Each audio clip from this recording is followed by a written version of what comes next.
جماعة، هل في أي لاعب في مصر بقيمة وموهبة كابتن محمد أبو تريكة في تاريخ مصر الكروي، سواء على المستوى المحلي أو المستوى القاري؟ طبعا كلنا متفقين هنقول لأ. هتقولي طب إيه سبب ذكر كابتن محمد أبو تريكة في حلقة النهاردة؟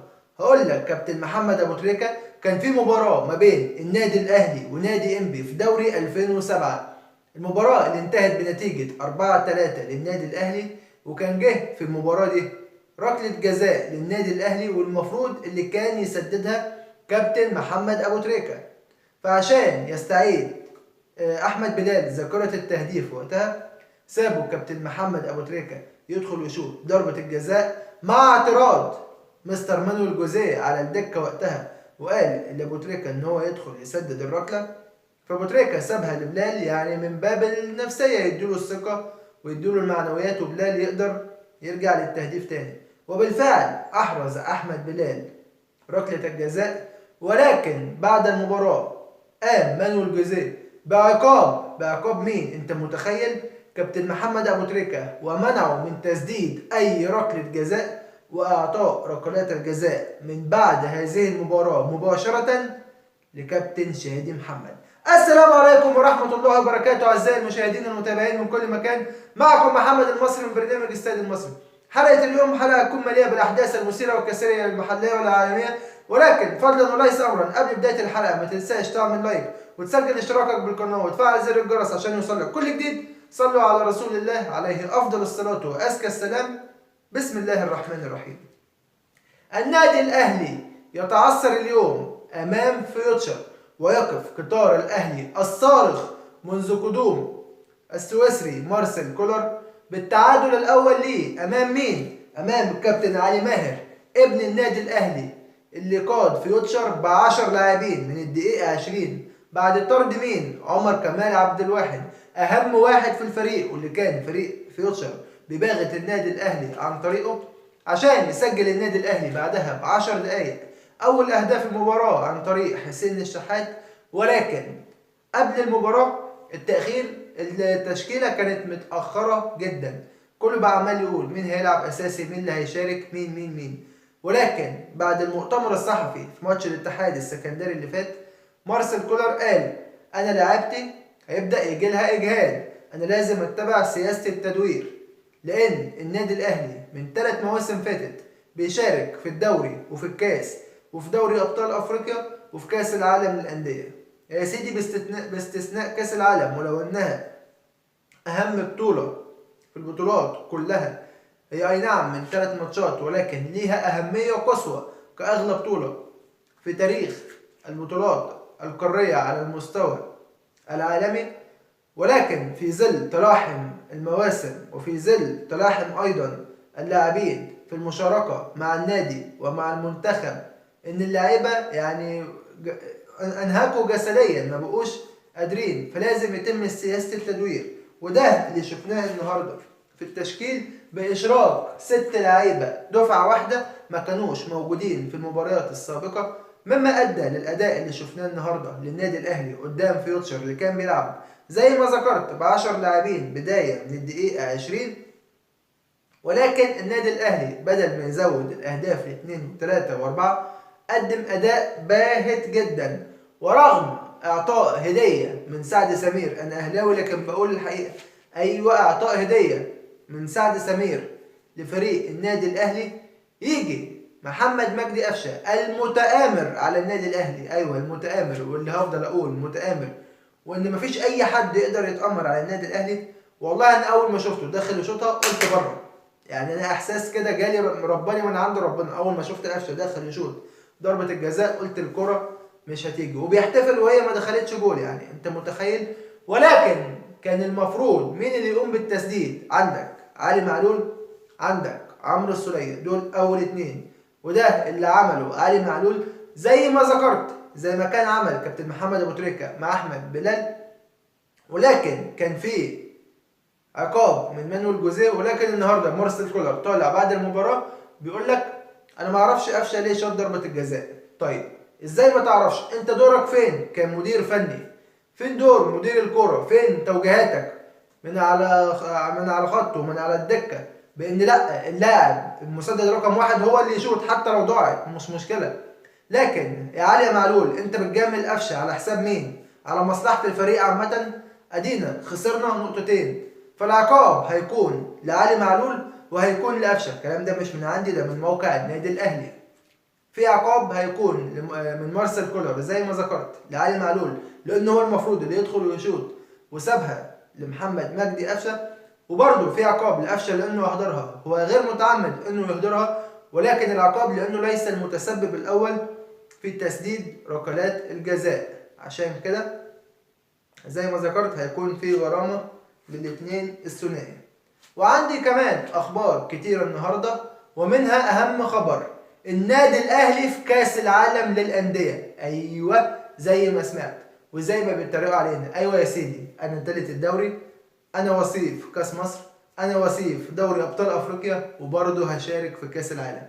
ولكن مشاركه النادي الاهلي في كاس العالم للانديه جاءت بناء على ان فريق الوداد المغربي، طبعا احنا شفنا ازاي خد البطوله من النادي الاهلي بتآمر من الاتحاد المغربي والاتحاد الافريقي ضد النادي الاهلي في المباراه اللي اتلعبت، المباراه النهائيه على ملعب الوداد في دوري ابطال افريقيا النسخه اللي فاتت. ولكن يعني هي العداله بتيجي دايما من عند ربنا. شوف، تقوم البطوله تتلعب في المغرب على ارض مين؟ فريق الوداد المغربي. طيب فريق الوداد المغربي ما هو يا سيدي بطل دوري ابطال افريقيا، هقول لك ماشي، والبطوله مقامه على ارض المغرب. طيب مين الفريق اللي بيشارك في البطوله؟ بطل الدوري المغربي. مين بطل الدوري المغربي؟ هو نادي الوداد المغربي. طيب مين اقرب حد ليه؟ الوصيف بتاعه كان نادي الرجاء، لكن ما ينفعش لان لوائح الفيفا بتقول لازم يكون وصيف البطوله هو اللي يشارك. وللعلم النادي الاهلي بيشارك للمره الثالثه على التوالي كأول فريق عربي وأفريقي يعمل الإنجاز بل الإعجاز ده في كأس العالم للأندية، وللمرة الثامنة في تاريخه كأكثر الفرق مشاركة في كأس العالم للأندية. وإن النادي الأهلي هيلعب المباراة الافتتاحية يوم 1 فبراير اللي هو يوم 1/2 مع مين؟ مع نادي أوكلاند سيتي. دي تاني مواجهة ما بين الناديين. كان في مواجهة في 2006 وفاز بيها النادي الأهلي بهدفين مقابل لا شيء، سجلهم كابتن محمد أبو تريكة من ضربة حرة ثابتة، وكان شوطة من اللاعب الأنجولي طيب الذكر دائما فلافيو أمادو. ودي المرة التانية اللي هيقابل فيها الفريقين، هيقابلوا بعض فيها.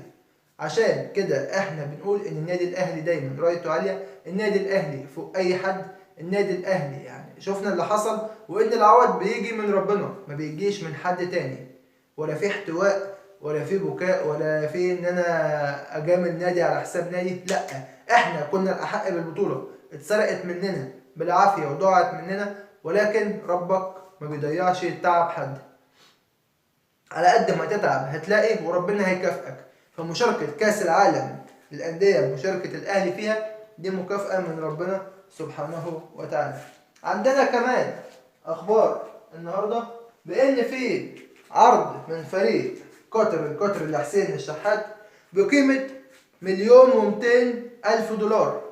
دول هيكونوا للنادي الأهلي في حال موافقة الأهلي على رحيل حسين الشحات في يناير القادم.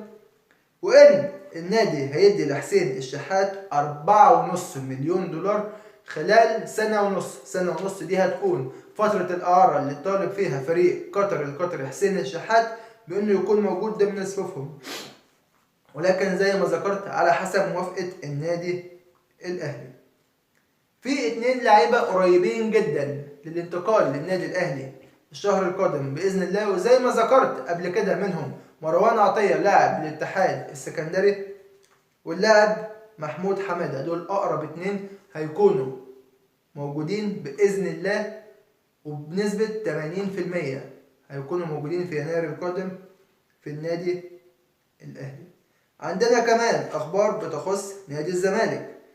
وقال كابتن محمد بركات لاعب النادي الأهلي السابق، قال إن شيكابالا بيصنع الفارق مع نادي الزمالك ولسه واقف على رجليه. طبعا دي حقيقة ما نقدرش ننكرها، سواء بقى كنت أهلاوي زملكاوي أيا كان مين. إن أنا يعني واحد برضو من جمهور النادي الأهلي شايف بصراحة إن الراجل بينزل يلعب شوط كامل نص ساعة تلت ساعة، لا يا جماعة بجد والله بيكون دوره موجود وتأثيره موجود في كل المباريات اللي بيشارك فيها.